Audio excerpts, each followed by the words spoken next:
What's a good word, everyone? It's your boy DKB here. I just want to say thanks for all the support. The channel's been steadily growing, and the number you see below, you can drop a text, shoot a voicemail, any ideas, topics, collabs, etc. you guys want to see. I'll include them in future videos and live streams, and I'll catch you again. Be easy. What's the good word, Jets fans? It's your boy DKB here, and I wanted to start diving into kind of a recap or a review of our 2024 NFL draft class. I think it's going to be a huge proponent, of course, of how quickly Aaron Glenn can maybe get this new vision of his implemented, considering some of the pieces that we picked out, right? So we're going to start right at the top of the class with left tackle Olu Fashanu. Right, 11th overall pick for us after a savvy trade down move just to pick up a couple, an extra pick or two from the Vikings who wanted JJ McCarthy. And who knows, we could end up finding a way to pivot and make a trade for JJ McCarthy as well, right? We have rumors floating out there about what kind of direction we may want to go, the Rick Spielman ties, obviously the Sam Darnold contract that they have going on. But to be honest, everything should be on the table here, right? With that said, though, you had a pretty rough, stretch in the beginning for Olu. There, I remember covering training camp, mini camp, OTAs, and there were a lot of days where he was getting beat by some of the members from the UDFA class. Of course, guys like JJ was able to go out there and kind of have his way with them during practices, and it caused some concern, right? This was a guy that was considered kind of a master of his class when it came to pass protecting. And this is why I say there's no guaranteed thing, right? There's going to be a transition all the time, regardless of position, from college to the NFL. And some guys are just man amongst men and they can handle it from day one. Everybody's going to take some of their L's and lumps. Felt like Olu had a little bit more than most, right?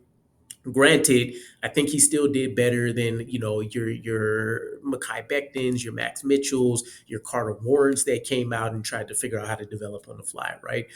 You also had the fact that he was able to take advantage of Tyron Smith, right? Taking a ton of breaks, Morgan Moses having his vet days trying to recover. And then, of course, later into the offseason period, they also tried to work him into some guard when some stuff crept up here and there from Simpson, AVT. But otherwise, just kind of getting a peek at the versatility, but really allowing himself to get acclimated to the entire offensive line picture, right? Learned under Tyron Smith specifically, kind of got to get his feet wet a little bit with Morgan Moses as well. Two guys that I think are going to be one of the better tackles talked about in NFL history, right? In terms of guys that are slightly above average, maybe not necessarily a Hall of Fame level, but we're in between that category with Tyron and Morgan Moses here. Morgan being, in that above average category, in my opinion, and then Tyron, of course, being the Hall of Famer. One of the things that stands out first with Olu Fashanu was he wanted to come to the Jets. Now, he highlighted his meeting with Robert Saleh and Keith Carter and Jeff Ulbrich and such, going really well. Joe Douglas, from former offensive lineman, right? He highlighted those going really well and really kind of putting things over the top. But all in all, knowing the history, knowing the lore of the New York Jets team, right? If you are a draft pick coming in, I'm sure you're excited to be drafted, top 15, whatever the case, drafted in general.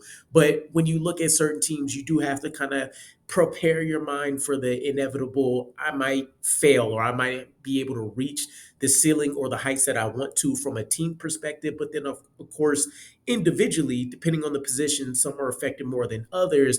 I might be underwhelming to a certain degree as opposed to peers that went to a better destination, right? So I love the mentality. He's always been team first, team acclimated the entirety of his year one with us, willing to switch multiple positions, the whole 9 yards, right? You talk about the struggles, the early adjustment period for him. Some of that maybe is self-imposed, right, where he was at in his development arc, but then some of that was also potentially caused by the coaching staff, right? Keith Carter, Robert Saleh, Nathaniel Hackett, whoever was making the decisions to kind of shift him around as needed. He did flip between left tackle. He flipped between right tackle. We talked about him having some, snap spots at guard. For what it's worth, PFF graded him as the 25th best tackle by the time the preseason was all said and done among 36 rookie tackles, right? So to kind of give you a vision of where people kind of saw him at. Definitely was not. I don't think even people, and this is where it gets intriguing, right? People weren't even necessarily having the bust conversations. You look at the preseason, you take a look at what happened from a pass protection standpoint. He was solid, not unspectacular, right? A decent enough portion to be in for a guy that didn't need to hit the field day one. If you didn't have a Tyron Smith, if you didn't have a Morgan Moses, and it was like a Carter Warren versus Olu competition, and he had to jump in there day one, I think you're talking about this being a little bit more of a worse off pick. But this is why context is important, right? So knowing that he had the time to continue to work and develop some of these traits, develop some of the technique, develop some of the consistency that was going to be needed to survive out there on an island, he was able to really mature and get his feet under him as the season progressed, right? Early conversion to right tackle as the season kicked off as well continued to throw some of the curveballs at him. So you think about him stepping in for critical moments like the Houston Texans game at right guard, for example. Of course, some of the, I think he subbed in for about 4 games or so with Morgan Moses, dealing with some injury issues. And then ultimately, his season ended with him going on IR due to a foot issue, which we kind of lucked out in. It's still a bit of a scary issue, but plantar fasciitis, right? And I want to say that was week 16 or so. So you're not talking about missing, 8, 9, 10 games. Still finished the season pretty well, getting in as many games as he possibly could, racking up just over 500 so snaps, right? Or just below about 600 for the season. Now, there's some things to be excited about when it comes to what he did out there. There's some things to be wary of, right? And then there's some things that would indicate maybe him being able to take a bit of a leap there, right? 23 pressures and 1 sack allowed on 372 pass blocking snaps. And this is effectively across 4 positions, technically three: left tackle, right guard, right tackle. He did play a pair of snaps at tight end, which gives him a pressure rate percentage of about 6.18%, right? Now, I think the really elite guys are hovering somewhere around 3% or less. So you can look at that and say maybe he's along the average, right, for tackle pressure rate. I couldn't really find a ton of numbers for everybody else to kind of give the global perspective of it. But year one, playing 3 different positions and doing so against some pretty talented defensive line throughout the season, I think you look at this and you walk away and say this was a win. The last 6 to 8 weeks, especially. So think weeks 9 when he subbed in at right guard up until about week 16, where he exited with the plantar fasciitis. This was a guy that was starting to move people consistently in the run game. Wasn't necessarily even a tool he could rely on a ton, right? Which was also a knock for him coming into the NFL as a guy that would need to work on that. And considering the athleticism, considering the athletic program at Penn State, and Olu being considered a freak there as well, you would consider there to be more production. But it was a bit of an Achilles heel for him, right? And there's no better stat that speaks to it than this. And this goes for the entirety of the Jets offensive line, really. Tyron Smith ended the year with the best run block win rate of any tackle before his injury that ended up seeing him have his season shut down, right?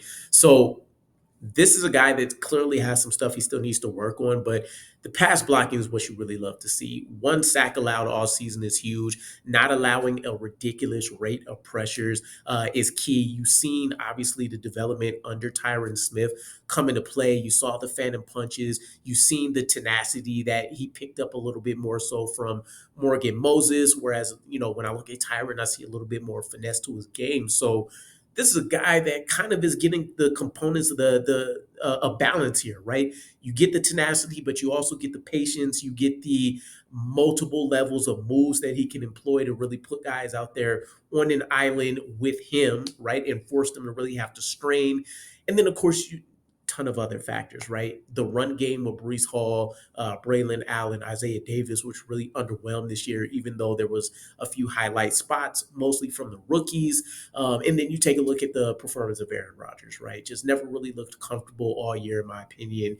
had two elite weapons out there that he could throw to, had a solid tight end in Tyler Conklin, errant throws, et cetera, right? Wasn't really, and I don't recall what his actual time to throw was, but I don't recall it being one of his fastest over the course of his career, which as a 40 plus year man, right, is kind of expected here. So ultimately, I look at Olu and I say prior to him leaving in week 16, the needle was clearly moving up. Every week he was getting better and better. And as he started really facing a lot of these upper tier pass rushers, he didn't look out of place, right? This was a guy that looked pretty comfortable out there, barely needed support. There wasn't a ton of chip passes or double blocks going on. They really started to put that trust in him, and the staff started to get rewarded. So I'm looking forward to seeing what he's going to end up looking like working with Steve Hyden from the Detroit Lions.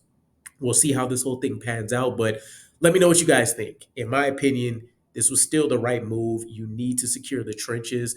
Even if we got a even if we duplicated the same season Bowers had from the Raiders with the Jets, I don't think you're looking at a significant run to the playoffs or even making the playoffs still.